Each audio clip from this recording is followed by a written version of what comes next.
Pronto, nós iniciamos a gravação e a gente vai começar a aula de hoje dando continuidade ao capítulo 2, que fala sobre o capitalismo, né? E as fases do capitalismo. A gente não pode pensar no capitalismo, esse capitalismo que a gente conhece atual, esse modelo capitalista que a gente conhece, e dizer, então quando o capitalismo surgiu precisamente no século XV, ele surgiu já nesses moldes que nós conhecemos hoje? Não. De acordo com as mudanças históricas, de acordo com que a sociedade ia mudando ao longo dos anos, o capitalismo também foi se moldando a esse contexto histórico. O surgimento do capitalismo, né, se dá com o rompimento do feudalismo, ou seja, acaba o feudalismo, o sistema feudal, que aí vocês vão lembrar, não tem como a gente desvincular do contexto histórico, né? Como era o feudalismo, rompendo o feudalismo, surge o modelo capitalista, né? Por quê? Porque o sistema feudal, nós sabemos que era um sistema estatizado, ou seja, não existia a mobilidade, não existia a possibilidade de mudanças nesse sistema. Quem nasceu nobre ia morrer nobre, seus filhos seriam nobres.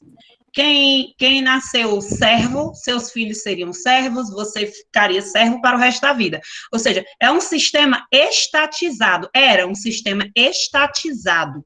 Não tinha alteração ao longo do tempo.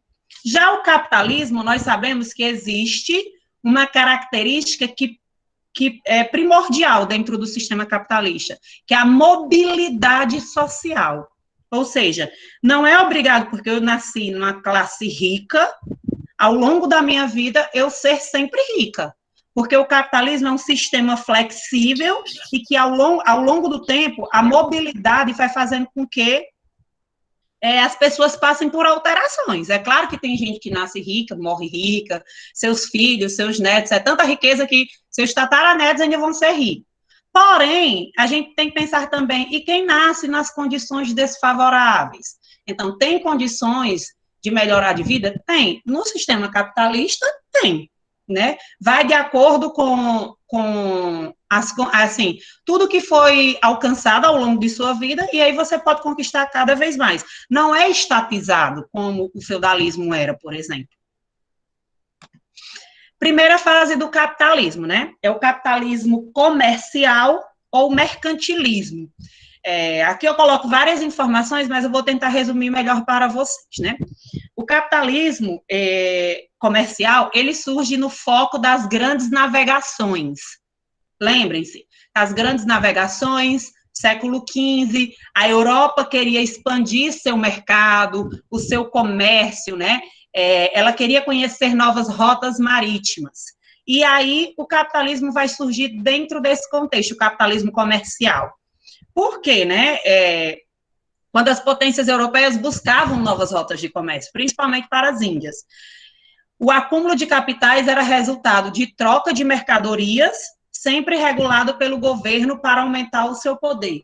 E aí a gente tem que lembrar de um fato, né? A Europa era o regime absolutista, né? Século XV, XVI, XVII, até o século XVIII, né? Eram formados os impérios, cada um queria conquistar mais espaços, mais terras, explorar mais essas terras. Então, era uma disputa de impérios, né? Eram vários impérios na Europa. Então, era um regime absolutista, o poder era totalmente centralizado na mão dos reis, né? Cada país tinha o seu rei, e que a exploração começava com as grandes navegações, né?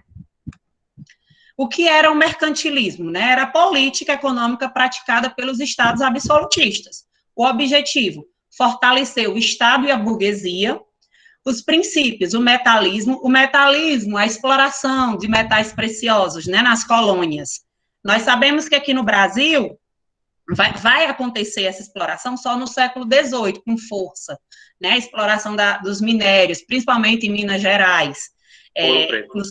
Ouro Preto, Mariana, tem várias cidades, né, mas assim, o foco maior vai acontecer só no século XVIII. que aí, mas aqui no Brasil existiram outras matérias-primas que também ficaram, né, que fizeram com que Portugal explorasse o nosso país do século XVI até o século XVIII. A balança comercial era sempre favorável para o governo, né, para o Estado. A intervenção do Estado na economia, o Estado que controlava tudo, o Estado que controlava tudo. Então, o poder era totalmente centralizado na mão do rei. Por isso o nome absolutista, absoluto, poder absoluto na mão dos reis. Né? E o protecionismo, ou seja, ele protegia de uma maneira ou de outra essa balança comercial, essas... Excelente, faço adicionar um colega. Essas relações de comércio que existiam entre a colônia e a matriz, digamos assim, né? Que era liberdade econômica. Oi? Pouca liberdade econômica. Não tinha liberdade, né? Porque era totalmente centralizado na mão do rei. Então, mas ele também fazia com que fosse sempre favorável para o país que colonizou aquelas terras, porque ele prendia os colonos, né? Ele prendia os habitantes da colônia de venderem, ele proibia, digamos, de venderem para outros estados. Vendia só para quem era o colonizador. A segunda fase, né? Se essa primeira fase começa no século XV, né, com as grandes navegações, o capitalismo industrial vai acontecer no século XVIII, ou seja, esse modelo mercantilista vai durar por muito tempo, né? E aí vem aquelas revoluções burguesas que a gente sempre estuda nos livros de história, no século XVIII, Revolução Gloriosa, Revolução Francesa e a Revolução Industrial. Por isso, o nome da segunda fase do capitalismo vem para o capitalismo industrial, porque o contexto da sociedade, o contexto histórico daqueles lugares que eram os impérios e quem eram as colônias iam começar a mudar agora. Né? Nós sabemos que a primeira fase da Revolução Industrial ela acontece precisamente na Inglaterra. Né, a primeira fase da Revolução, o boom da Revolução Industrial acontece na Inglaterra. Então, digamos que o modelo do capitalismo industrial começa a surgir dentro do território inglês e vai se moldando para os demais países da Europa. No século XVIII, ocorre a primeira Revolução Industrial, aumentando a capacidade de transformação da natureza, com o uso de máquinas a vapor, movidas com queima do carvão mineral. A produção industrial tornou-se maior fonte de lucros e surgiu o trabalho assalariado. Né? E aí nós começamos a perceber o que Karl Marx, né, que agora vem entre, segundo Karl Marx, a mais-valia. Ou seja, começou-se a distinguir nitidamente os conceitos marxistas de burguesia e proletariado, ou seja, agora existiam duas classes, sempre existiram as classes sociais, porém, no capitalismo industrial fica nítido, porque eram os patrões, os donos das indústrias e os empregados das indústrias, né? Ou seja, o modelo capitalista estava desenhado dentro dos meios de produção, dentro das indústrias, quem manda e quem obedece. Pronto, eram as classes sociais vigentes na sociedade daquela época. A partir de meados do século XIX, houve a necessidade de maior quantidade de matéria-prima, energia, mão de obra e mercado consumidor, o que fez com que a industrialização se espalhasse por outros países europeus, Japão, Canadá e Estados Unidos. O Estado deixou de intervir tanto na economia. O mercado era guiado pela livre concorrência, o liberalismo. Gente, se a Revolução Industrial, a primeira fase, acontece no século XVIII, né, na Inglaterra, não ia perdurar por muito tempo, não ia ter como ficar restrito só à Inglaterra. Quando acontece a segunda fase da Revolução Industrial, no meados do século XIX, o cenário vai mudar. Né? O Japão é afetado agora com o processo de industrialização, os Estados Unidos e os demais países europeus. Né? Eles também queriam se desenvolver de maneira como a Inglaterra se desenvolveu no século XVIII. Então, passa a vigorar agora, né, a livre concorrência, que a gente falou muito na outra aula, que é a mão invisível, a mão invisível que controla o mercado, né? A livre concorrência. O liberalismo, o Estado deixa de intervir na economia e aí os meios de produção passam a ser totalmente... os meios de produção, desde a Revolução Industrial, óbvio, já passam a ser propriedade privada, só que agora se estendeu por toda a Europa, não só na Europa, né? Foi agora para a América e para a Ásia. O liberalismo, quem é o defensor dessa teoria do liberalismo? O filósofo iluminista Adam Smith, que expôs suas ideias no clássico A Riqueza das Nações, em 1776. Smith acreditava que o mundo seria melhor e mais racional se a livre iniciativa e a individualidade não fossem interceptadas por regulações estatais. Para ele, por meio da competição, o mercado se torna autorregulável e é regido por uma espécie de mão invisível, a livre concorrência. E o liberalismo, gente, que é uma filosofia de um filósofo iluminista, né, um dos mais conhecidos da época do iluminismo, Adam Smith, ele vai durar por muito tempo. Ele vai chegar até, que a gente discutiu muito na outra aula, a questão da crise de 29. Então, quer dizer, ele vai ficar por muito tempo vigorando na maioria dos países, ou seja, esse modelo liberal em que o mercado é autorregulador, que não precisa do Estado para intervir, só para o Estado tem uma presença mínima. Tem na regulação das leis, por exemplo, na elaboração das leis que controla esse mercado, mas diretamente o Estado não intervém. Como a produção crescia, isso no século XIX, né? Como a produção crescia rapidamente, aumentava-se a divisão do trabalho e a fabricação em série, gerando muito lucro e possibilidades à nova fase do capitalismo. E aí, gente, a gente chega na terceira fase do capitalismo. Olha como foi ligeiro para chegar da segunda para a terceira. A mudança foi muito significativa. Da primeira para a segunda levam muito tempo, né? Levam quase 3 séculos. Agora, da segunda para a primeira é apenas 1 século, digamos assim, porque aquele modelo industrial, do capitalismo industrial, da primeira fase da Revolução, é um. Só que quando acontece a segunda fase da Revolução Industrial, no século XIX, o sistema capitalista também muda. É necessário ter alteração dentro das suas características. Ele surge, né, o capitalismo financeiro ou monopolista, surgiu no final do século XIX, devido à concentração e centralização de capitais. A concorrência favoreceu as grandes empresas a fazerem fusões e incorporações, formando monopólios e oligopólios, segundo a Revolução Industrial. Deixa eu terminar aqui, ó, o que é um monopólio? Quando uma empresa domina a oferta de um produto ou serviço que controla totalmente os preços. Oligopólio, quando um conjunto de empresas domina um produto ou um setor da economia, diminuindo seus processos e eliminando a concorrência. Introdução de novas tecnologias e fontes de energia. As grandes empresas e os estados investem em pesquisa científica para desenvolver novas técnicas de produção. Aperfeiçoamento da produção de aço, descoberta do aço, da eletricidade, desenvolvimento do motor a combustão interna e utilização do petróleo.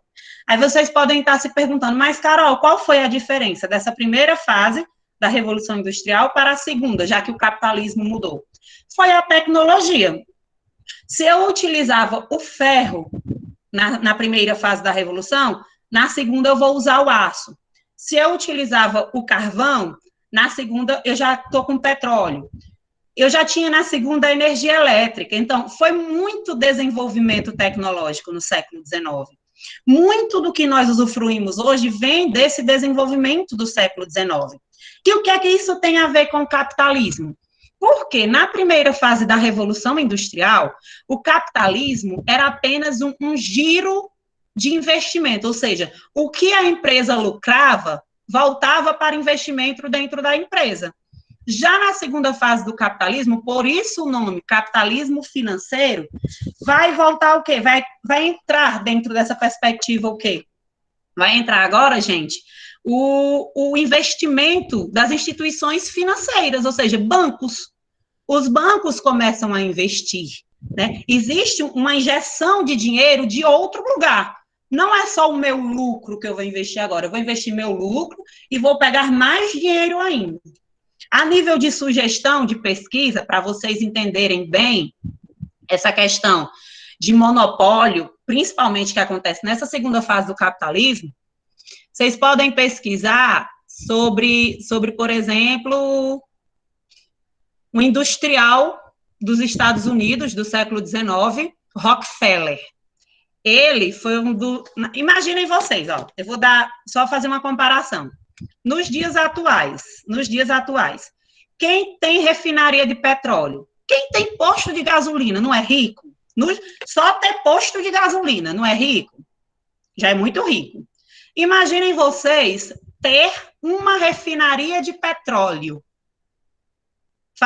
Só imaginem aí, uma refinaria de petróleo. Meu Deus, deve ser muito rico. Mas imaginem vocês uma pessoa dominar esse setor da refinaria de petróleo no mundo todo. Ele era muito, muito rico, né? E aí eu estou falando do industrial, né? Comparando aos dias atuais, tem gente que compara ele com a maior riqueza que o mundo já viu é a de Rockefeller, né? Do industrial Rockefeller dos Estados Unidos, que ele monopolizou a refinaria de petróleo no final do século XIX, início do século XX.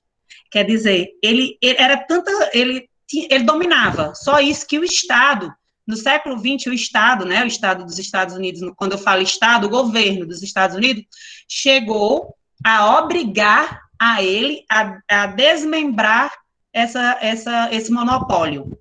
Ou seja, ele fez com que existissem depois várias empresas, ele abriu mão, né, desse monopólio e desmembrou a empresa dele, né? Outros investidores passaram a dominar esse meio, esse mercado. E aí, gente, acontecia muito isso. Que quer dizer, também não é diferente nos dias atuais. Existem hoje muito monopólio. Hoje ainda existe nesse contexto de capitalismo, né? Existe muito monopólio, empresas que dominam o mercado de um produto, né? Empresas que fazem com que... Pode falar. Às vezes até estatais. Como aqui no Brasil, a Petrobras. Aqui no Brasil nós temos a Petrobras, né?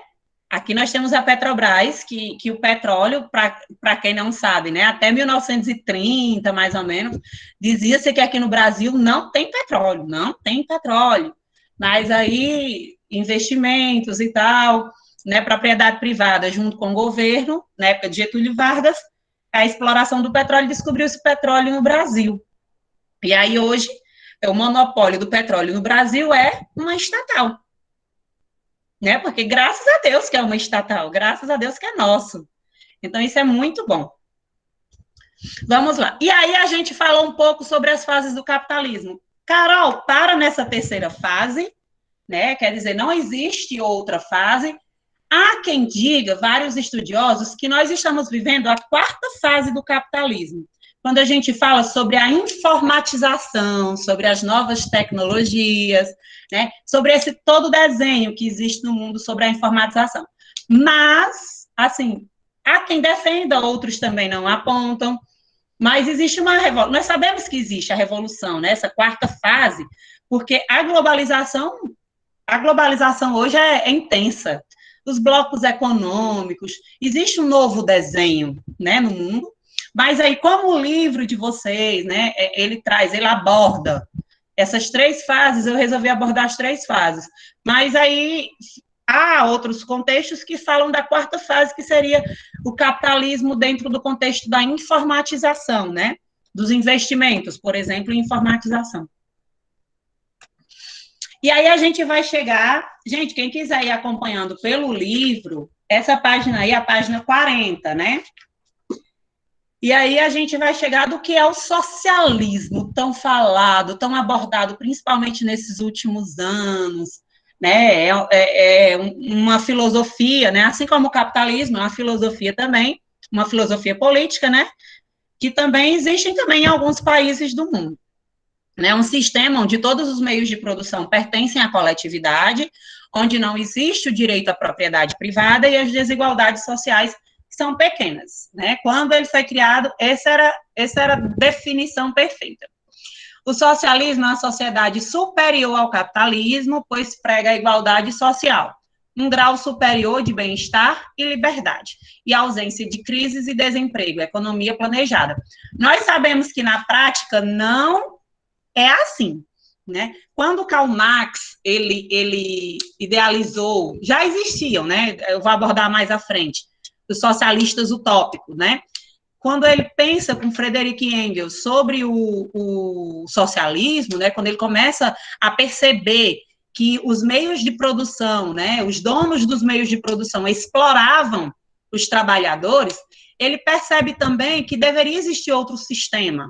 Por isso, ele faz o Manifesto Comunista, né, o Manifesto Comunista, e se espalha pelo mundo o ideal do socialismo, o ideal de esquerda, né, o ideal de esquerda nesse sentido, que era a classe trabalhadora ia lutar agora pelos seus direitos. O socialismo, né, antítese ao capitalismo. Muitos afirmam que o socialismo é oriundo do ventre do capitalismo, surgiu no seio da classe operária europeia, portanto, como uma manifestação da sociedade industrial, fruto do processo de desenvolvimento capitalista. O debate socialista inicial se deu mais intensamente a partir do século XIX. Entre os vários cientistas que teorizaram propostas alternativas ao capitalismo, está o alemão Karl Marx, que é esse barbudo e com muito cabelo branco também, né? Karl Marx, o maior pensador do socialismo de todos os tempos, né? Karl Marx e Friedrich Engels são os criadores do socialismo científico, se autodenominam comunistas. E o que foi o socialismo utópico, né? Que o socialismo utópico, ele surge antes do socialismo científico. Tinha como objetivo a criação de uma sociedade ideal que seria alcançada de forma pacífica, graças à boa vontade da burguesia, gente. Por isso o nome utópico. Karl Marx, né, com Friedrich Engels, eles pensaram que se fosse para existir o socialismo, se fosse para derrubar o capitalismo, teria que acontecer uma revolução, né? Não teria como acontecer dessa maneira como os socialistas utópicos imaginavam. Não tinha como acontecer. Vocês imaginam que a boa vontade da burguesia, elas iam ceder seus meios de produção para o socialismo entrar, gente? Nunca, né? De acordo com os socialistas utópicos, o sistema socialista se instalaria de forma lenta e gradual. Karl Marx se distanciou do conceito de socialismo utópico, visto que, de acordo com essa corrente, a fórmula para alcançar a igualdade na sociedade não era discutida. E aí a gente chega numa das maiores dúvidas que muitas pessoas têm sobre socialismo e comunismo, né? Os dois conceitos, né? Digamos que eu vou rapidamente aqui, embora sejam tratados muitas vezes como sinônimos, né? Mas eles não são, gente, sinônimos. Uma coisa é comunismo, uma coisa é socialismo. O socialismo, existe o Estado, tem a existência do Estado, a sociedade estamentada, está estatizada, assim, está tudo bem definido, propriedade estatal, tudo pertence ao Estado, o controle sobre a produção e o consumo, sistema unipartidário, ou seja, só existe um partido, intervenção estatal na economia e na sociedade. Pronto. Bem diferente do capitalismo, né, gente? As características do socialismo. Já o comunismo ainda se difere do socialismo. O comunismo seria um degrau a mais do socialismo. Por quê? A sociedade era toda igualitária, não existe o Estado, não existe o governo, não existe classes sociais, não existe propriedade privada, o autogerenciamento da produção e do consumo era feito pela coletividade e não pelo Estado. Então, não existe país comunista, existe país socialista. Né? Aí eu trago mais, aí essas setinhas para vocês entenderem, ó, a primeira etapa, capitalismo, depois o socialismo e depois o comunismo. O socialismo é um sistema de transição para o comunismo. Né, de transição do capitalismo para o socialismo, presença do Estado para defender os interesses dos trabalhadores contra os capitalistas. O socialismo se caracteriza pelo início da desaparição do Estado, das classes sociais, da economia mercantil monetária.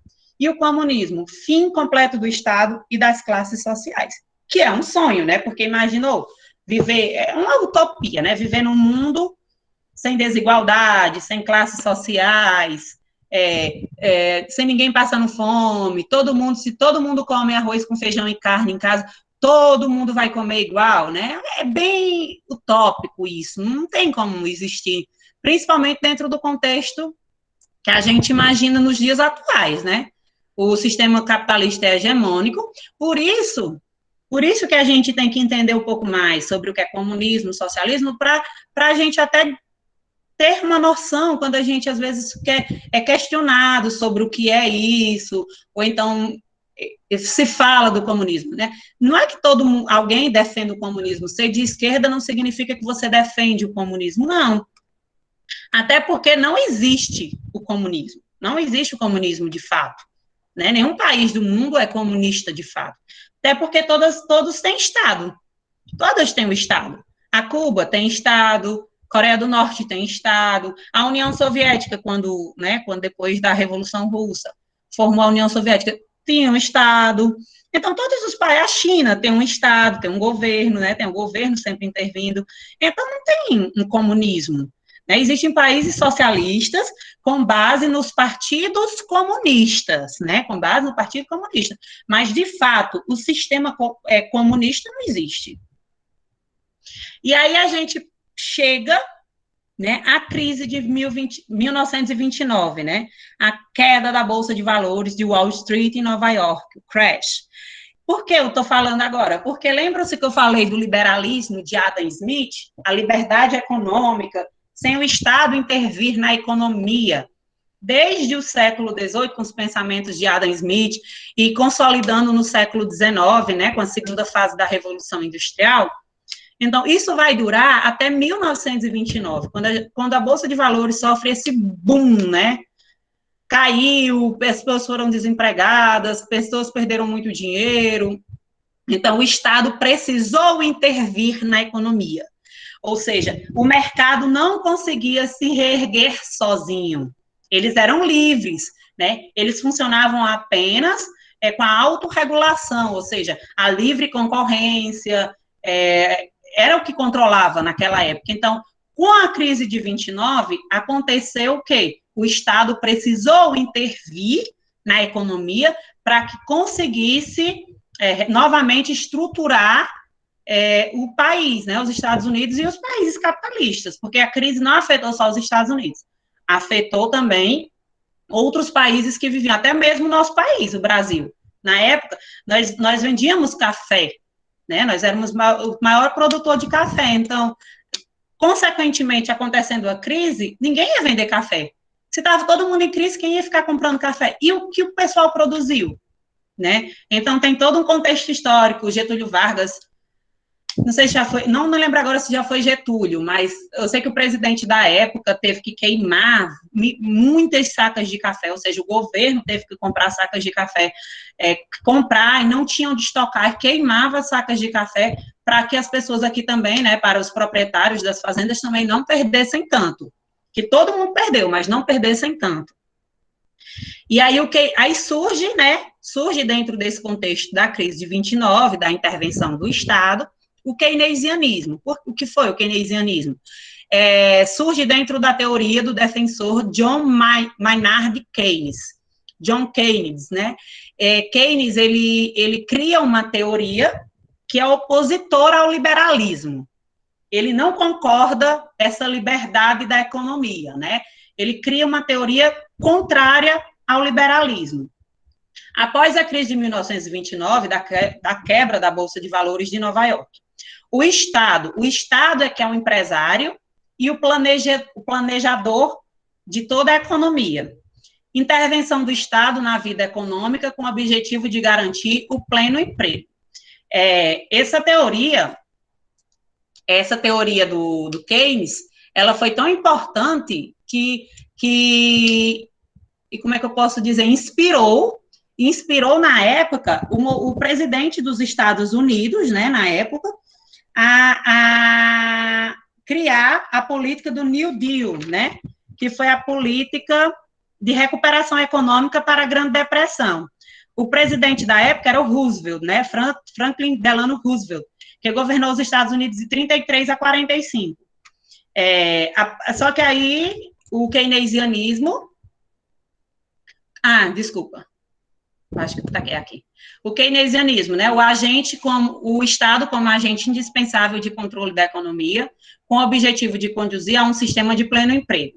A teoria atribuiu ao Estado o direito e o dever de conceder benefícios sociais que garantam à população um padrão mínimo de vida com a criação do salário mínimo, do seguro-desemprego e da redução da jornada de trabalho, que até então eram de 12 horas diárias, e a assistência médica gratuita. O keynesianismo ficou conhecido também como bem-estar social.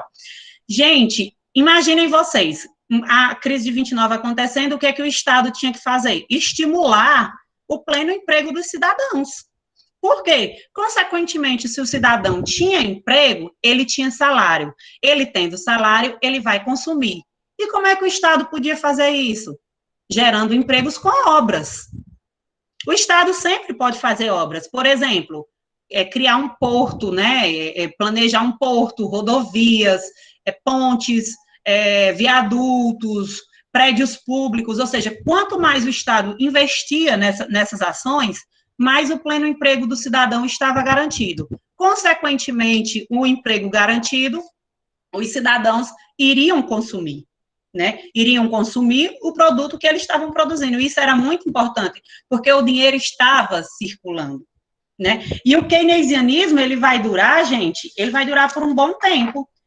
Após a Segunda Guerra Mundial, o keynesianismo consolidou-se como modelo econômico e foi hegemônico na Europa e nos Estados Unidos, até meados dos anos 70, quando passou a ser questionado pelos chamados monetaristas críticos da política de limitação ao investimento financeiro. E aqui vem a criação do neoliberalismo. Eu trago para vocês a imagem dos dois neoliberais mais famosos após a década de 70, né? Eles eram os mais famosos, Ronald Reagan, presidente dos Estados Unidos, e Margaret Thatcher, primeira-ministra da Inglaterra, né? Ela era conhecida, né? Porque já morreu, mas era conhecida como a Dama de Ferro.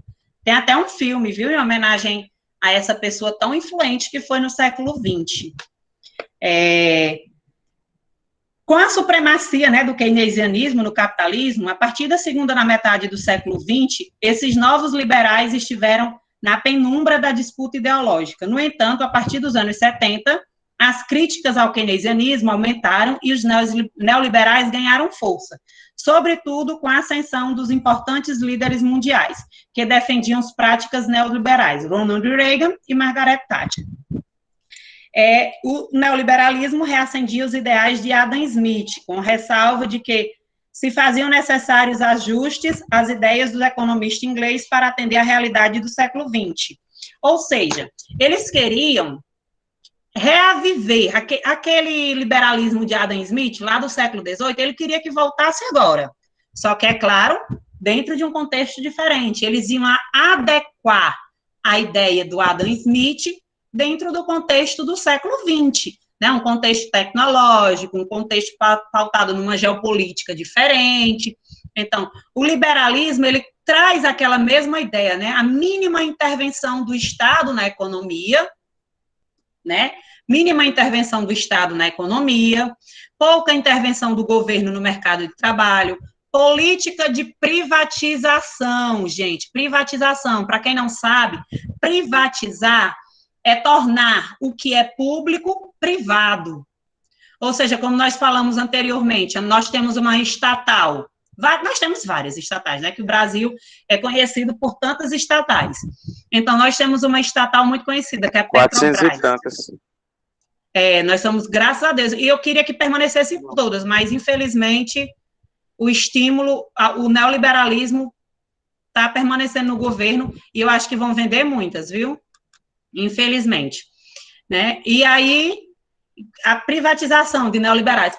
os neoliberais sempre defendem isso. Prestem atenção. Quanto mais se privatiza, menos setor público vai amparar os seus cidadãos. Quanto mais se privatiza. Prestem atenção. A gente tem o que privatizado, que a gente sabe? A luz, a energia elétrica é privatizada. A mineração, Vale do Rio Doce, privatizada, né?